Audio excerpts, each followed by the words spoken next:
Hello friends, कैसे हो? I hope सब अच्छे होंगे। तो आज का जो मेरा वीडियो है वो इस टॉपिक के ऊपर है कि सीटेट का एग्ज़ाम आने वाला है और डेट तो उसकी अब ज़्यादा है नहीं, वही बचे हैं 10-11 दिन, 8-10 दिन जो कुछ हैं। तो आई होपफुली आप सब लोगों की प्रिपरेशन बहुत अच्छी चल रही होगी, ठीक ठाक चल रही होगी।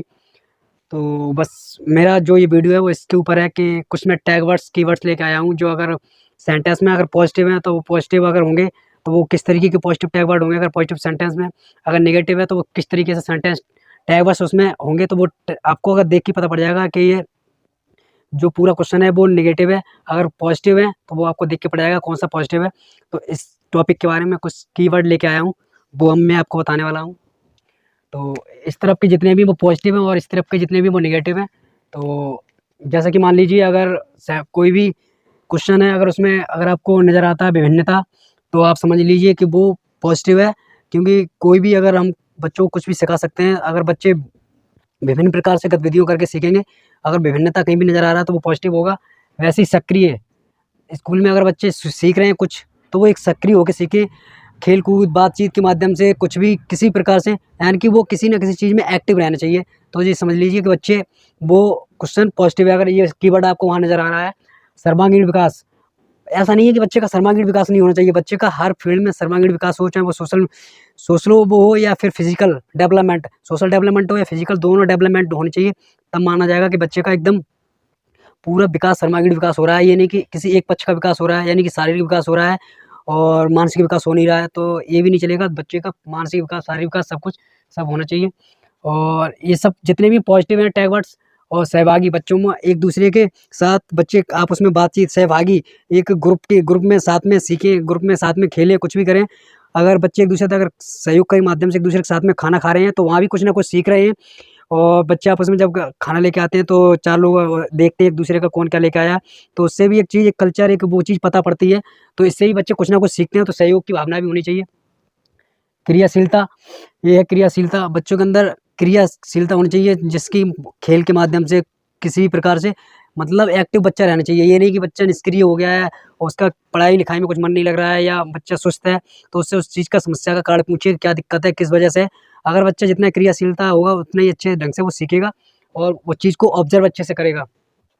स्कूल में लोकतंत्रवादी होनी चाहिए। ये नहीं कि एक ही पक्ष को देख रहे हो, दूसरे पक्ष को नहीं देख रहे, ऐसा बिल्कुल नहीं होना चाहिए।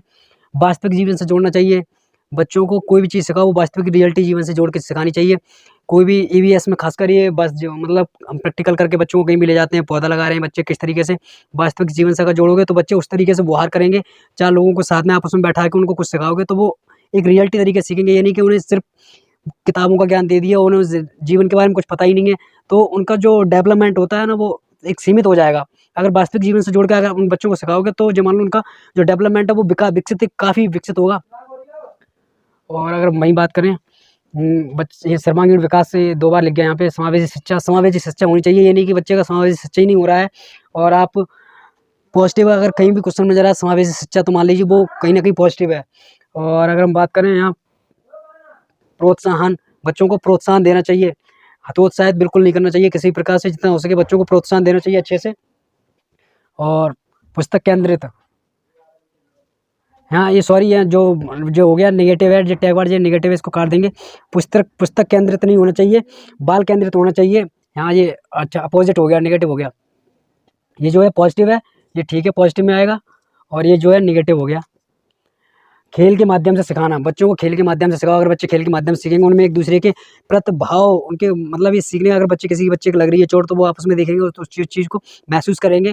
और अगर कोई अच्छा खेल रहा है तो वो दूसरे को देख के कि ये कितना अच्छा खेल रहा है, अगर आपस में बातचीत हो रही है तो वो ये देखेगा वो कितनी अच्छी बात कर रहा है। और कोई अगर बच्चा गाली देता है तो आपस में एक दूसरे को देखते हैं, तो वो ये देखते हैं कि मतलब खेल के माध्यम से अगर सिखाओगे तो उनमें सहयोग की भावना और एक दूसरे के प्रति अच्छी सोच, और किस तरीके से क्या करना चाहिए।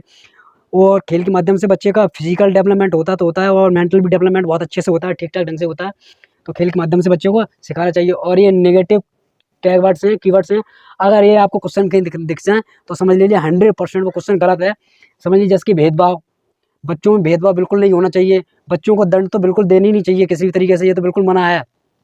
दंड भी नहीं देना चाहिए। क्वेश्चन कहीं ही केवल मात्र, केवल ये ही हो सकता है, केवल मात्र किताबों से ही सीख सकते हैं, ये हो सकता है। ये अगर टैग वर्ड्स में तो ये बिल्कुल नेगेटिव है। क्वेश्चन में तो ये देखते ही गलत कर दीजिए। और बच्चों में बिल्कुल दबाव नहीं होना चाहिए।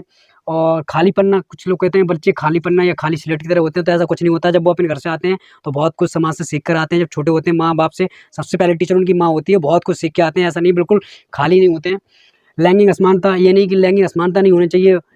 ये नहीं कि बच्चों में कि ये लड़की है इसके साथ ऐसा, लड़की है तो वो खेल नहीं सकती है, लड़की है तो उसके लिए ये खेल है, लड़की है तो उसके लिए ये पढ़ाई है, लड़का है तो उसके लिए वो पढ़ाई है, ऐसा बिल्कुल भी नहीं होना चाहिए। दोनों को समान समान समझना चाहिए, बिल्कुल इक्वल।